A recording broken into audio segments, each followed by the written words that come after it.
Greenville, North Carolina is, as advertised, the heart of Pirate Nation. ECU is about all Greenville offers for most people, but I was here for the Carolina Coastal Railway.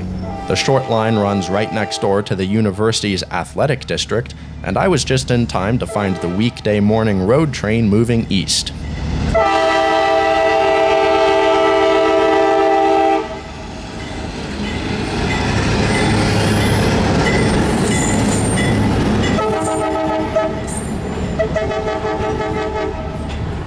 Carolina Coastal, reporting mark CLNA, operates across 179 miles in eastern North Carolina, made up of the Raleigh to Chocowinity Main Line, the branches to Plymouth and Belhaven, and the former Nash County Railway, which interchanges with CSX in Rocky Mount. Most of CLNA's traffic moves between the CSX interchange at Wilson and the NS interchange in Choco by way of train number 120, as seen here. The short line utilizes a handful of GP9 variants as primary power, two of which are on this morning's 120. These are both GP9Rs, with the leader beginning life on the Central Vermont and the trailing engine the Grand Trunk Western. The two Jeeps are trundling along the rails of the original Norfolk Southern Railway on long-term lease to CLNA from the current NS as of 2007. The original NS saw passenger service on this route, evidenced by small towns like Simpson, which possess the trademark trackside main roads. Small towns like these are some of my favorite locations to watch unique railroads like the Carolina Coastal.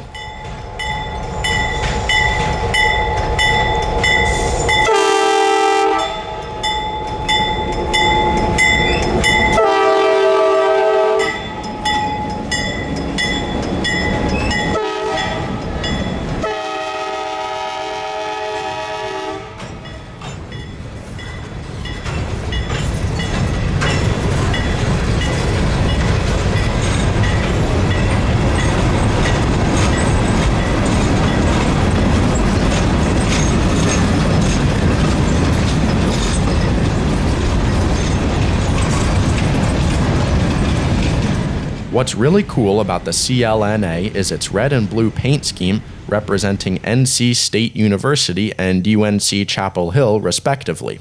Nods to local flavor like CLNAs are rarely found on big roads and are one of the many reasons I seek out short lines at every opportunity. Another reason is the long hood forward operations, something non-conventional but still cool to see every now and then.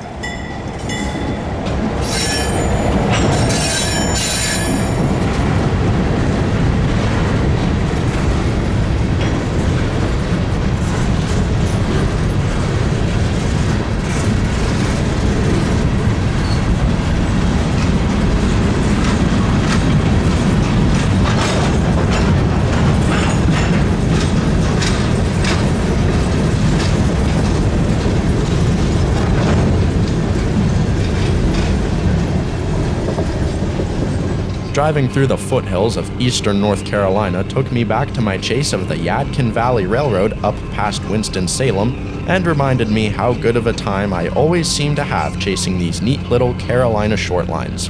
The train crew and I were nearing Chocowinity as I pulled off of Grimes Farm Road near a photogenic trackside driveway.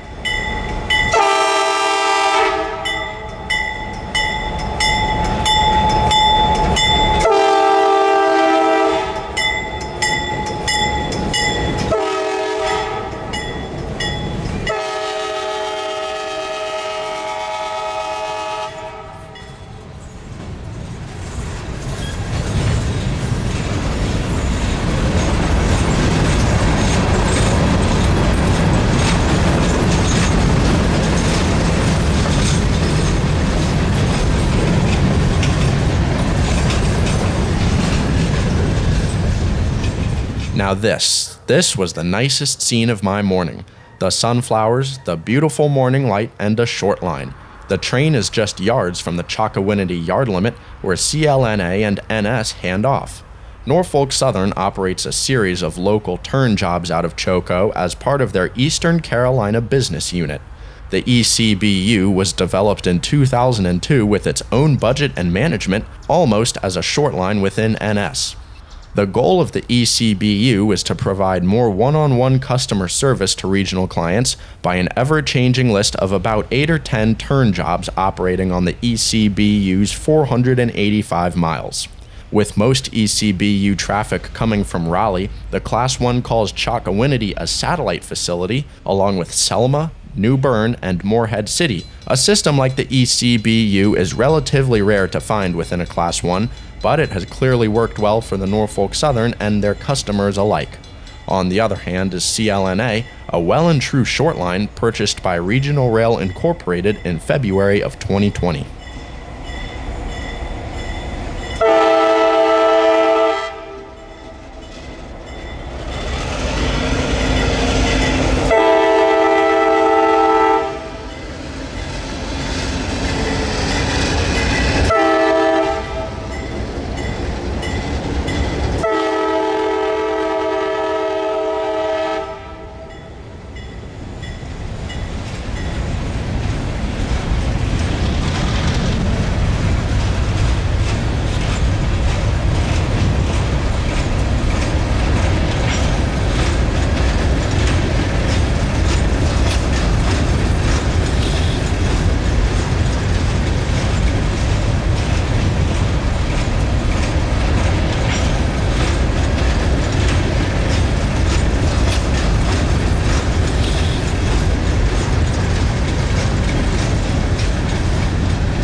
There's really not much to the town of Chocowinity save the trackside ready-mix facilities and the railroad junction. The crew of 120 would make quick work of their exchange in the yard, pulling clear of the switch in order to shove back and drop the inbounds for NS.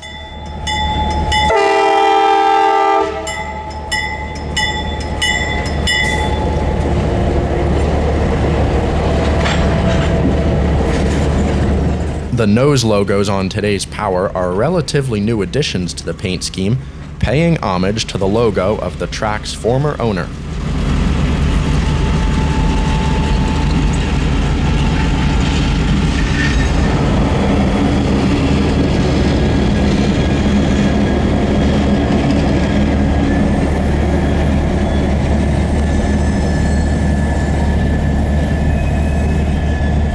NS operates a long-range local out of Choco as part of their ECBU, which brings in cars for CLNA destined for points west along the short line. 120 took no more than 15 minutes to gather these cars and be on its way.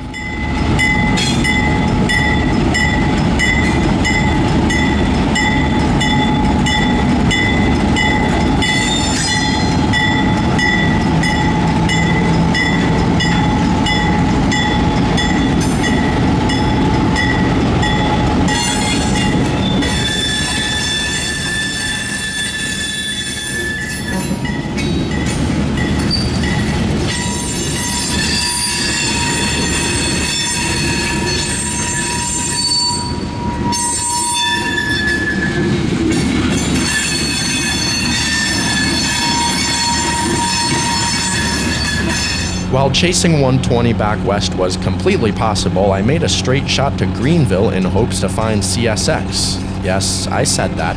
In the days leading up to my chase of CLNA, I had noticed photos of CSX GP40-2 number 4419 circulating Facebook, one of two remaining GP40s in the railroad's iconic YN2 paint scheme. It just so happened that 4419 was assigned to the local out of Greenville, but that didn't seem to amount to anything on this date. At least I saw it. I love YN2 EMDs, and the Sioux Line caboose it was facing was pretty cool too.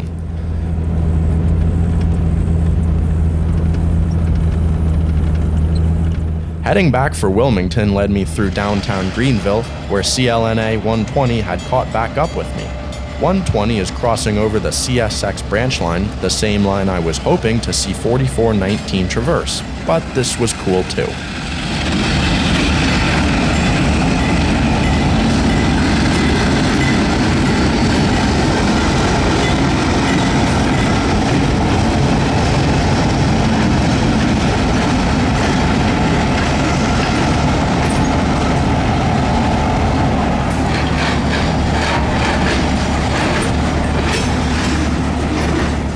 I tried my hand at chasing 120 one more time, but my unfamiliarity of the area got the better of me.